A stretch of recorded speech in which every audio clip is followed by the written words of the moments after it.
Now, go back in Exodus 28, 17 through 21, and you'll find listed the 12 stones that the high priest under the Mosaic covenant wore. Lucifer had missing those of the third row, the ligure, the agate, and the amethyst. That word ligure is often translated jacinth. Now, there's a lot of discrepancies about these particular stones because they've lost some of the understanding. But the vast majority of scholars will agree with what I'm about to share with you, okay? Those 12 stones are listed, according to most scholars, in the birthing order. In other words, you had the first 3 stones, Reuben, Simeon, Levi. The 4th stone would have been Judah, and so forth, so on. Now, the 3rd row, according to that birth order, would have been Gad, Asher, and Issachar. These are the stones that are missing, the stones that pertain to Gad, Asher, and Issachar. And so for us to understand what's being told to us here, we've got to go and look at the word Gad in Hebrew. Strong's number 1410. It means troop. It's taken from the root, however, 1413, Gadah, which means to penetrate. Excuse me, my tongue got tangled. To penetrate, to cut, to divide, to gather in troops. Does that sort of sound like a denomination? I just wondered maybe. He was the 7th son of Jacob.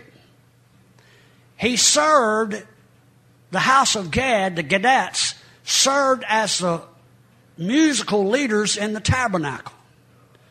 The house of Gad, pay attention here, because they're associated with the 6th month on the Hebrew calendar, which is the month of Elul. The month of Elul is the month right prior to the month of Virgo or Betula. And it is the 5th month. It's a month of purging. It's the month when Yeshua was driven into the wilderness for 40 days. Are you following me? So you got to see the connection here between the tribe of Gad. Okay?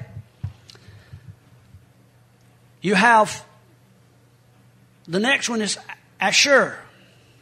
Strong's number 836. It's translated as happy, but it's actually taken from 833, which means to set something right, to lead or to walk straight, to guide.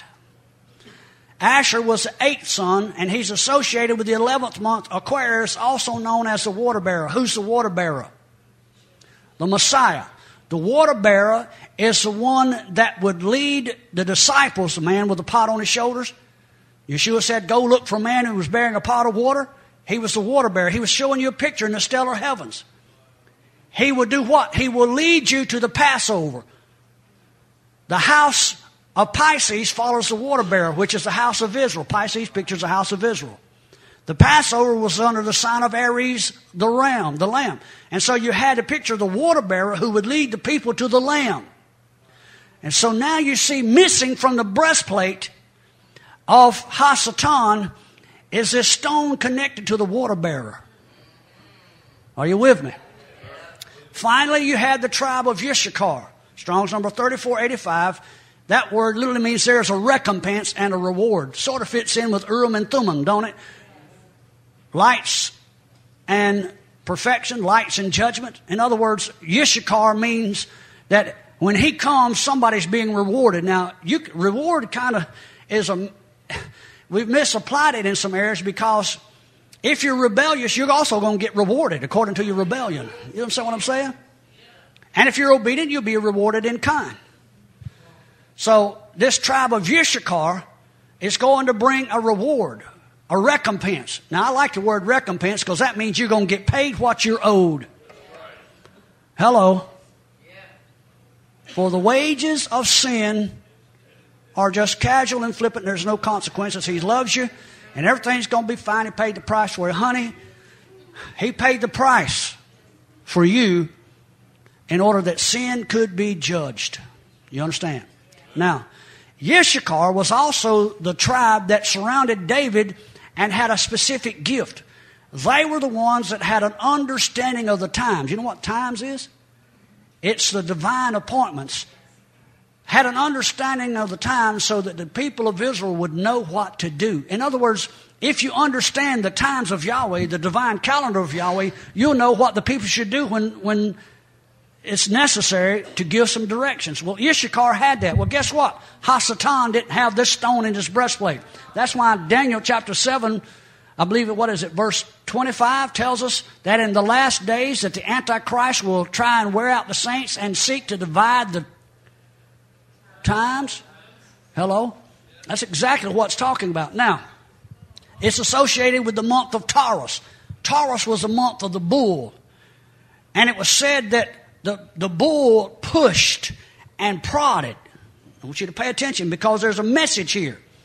The bull represents strength and stubbornness to learn the Torah. In other words, it was said that Issachar was the scholarly one of the house.